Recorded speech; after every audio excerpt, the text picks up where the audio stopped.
Oh, spare us your cheap, lazy attempt to try to bring in the horny teenagers with the potential promise of lesbian sex between Leighton Meester and Minka Kelly, because, sorry to tell you that PG-13 rating is going to ruin that for you completely.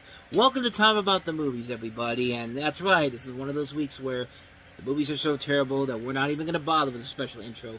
We're just going to get right to the two films of February 4, 2011, because guess what?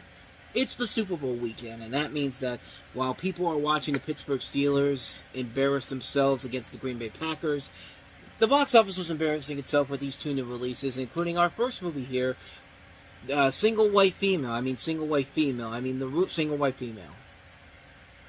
It's literally Single White Female, but no, it's the title may say The Roommate, but it's fucking Single White Female. Sarah Matthews, played by Minka Kelly, is a college freshman whose roommate, Rebecca Evans, played by Leighton Meester, is dangerously obsessed with her.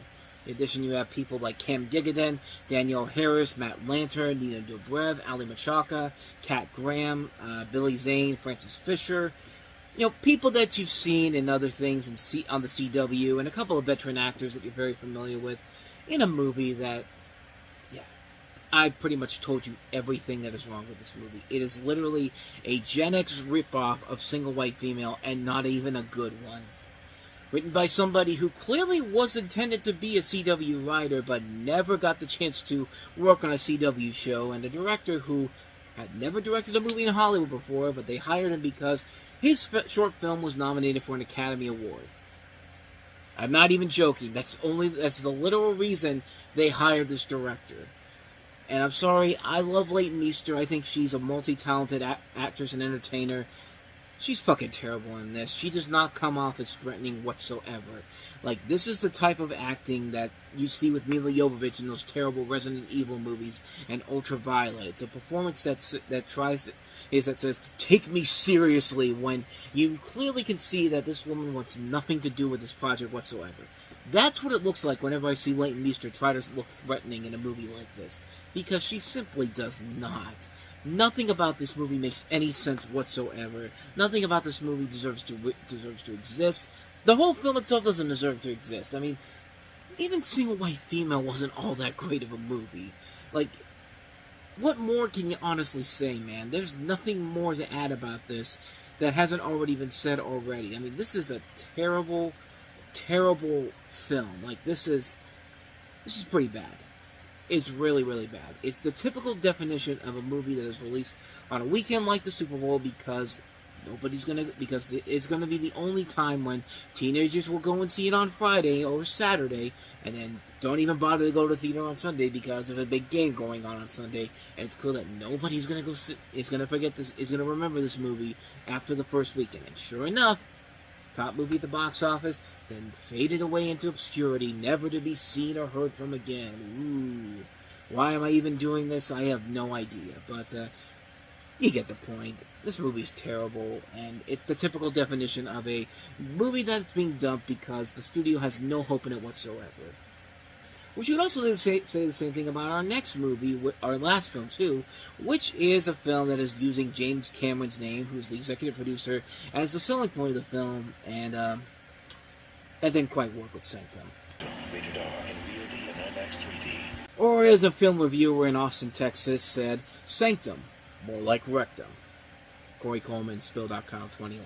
So, but this is Sanctum, a film that is literally being marketed because James Cameron's name's attached to it. He lent them the 3D cameras to work on this, and big mistake. Big mistake indeed. It follows the team. Stop me if you've heard this plot before, because this is such a revolutionary plot right here. Sanctum follows a team of underwater cave divers on a treacherous expedition to the largest, most beautiful, and least accessible cave system on Earth. When a tropical storm forces them deep into the caverns, they must fight raging water, deadly terrain, and creeping panic as they search for an unknown escape route to the sea. Master diver Frank McGuire has explored the South Pacific's Esala caves for months, but when his exit is cut off in a flash flood, Frank's team, including 17-year-old son Josh and financier Carl Hurley, are forced to radically alter plans. With dwindling surprise, the crews must navigate an underwater labyrinth to make it out. I can't believe you people aren't stopping me from telling you this. It's the friggin' abyss. Meets the cave, meets the descent. It's movies you've seen done before over and over and over again. And this film is only existing on the fact that, hey, James Cameron was the producer. He let them use their 3D technology that they used on Avatar for this. Clearly, come see our movie because we literally have nothing else to show for it. Who's our biggest star? The vampire guy from Van Helsing, Reed Richards from the 2000s Fantastic Four movie, Reese Wakefield.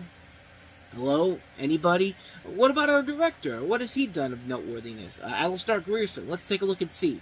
Alistair Grierson has not done anything of noteworthiness, including, except for Kokoda, which was a film that was released in Australia, and Pereira's War, which was released in Australia, and Tiger, which featured, hey, Mickey Rourke. Mickey Rourke was in that movie that came out in 2018, and nobody remembers. Can you get the point that this is not a good movie? I mean, this is literally a film that is just using the name of somebody who's had two of the biggest successes of all time, Titanic and Avatar, and hoping that it's going to sucker people into this movie. And no, it's not. Yeah, here's the thing with a movie that has 3D. Your visuals can look great, but like an Avatar movie, visuals don't always make the movie. I mean, visuals are great.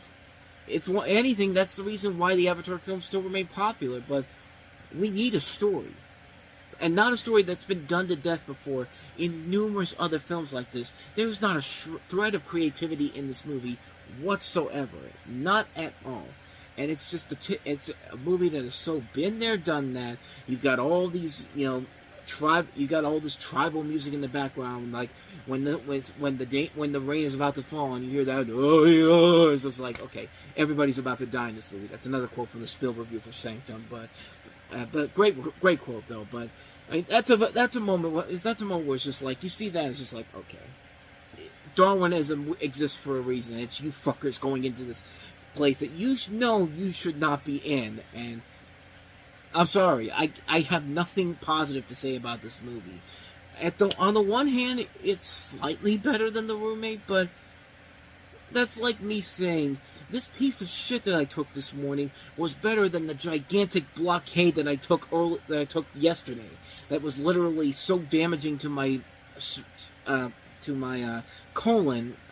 You get the idea. You get the idea of what I'm trying to say here.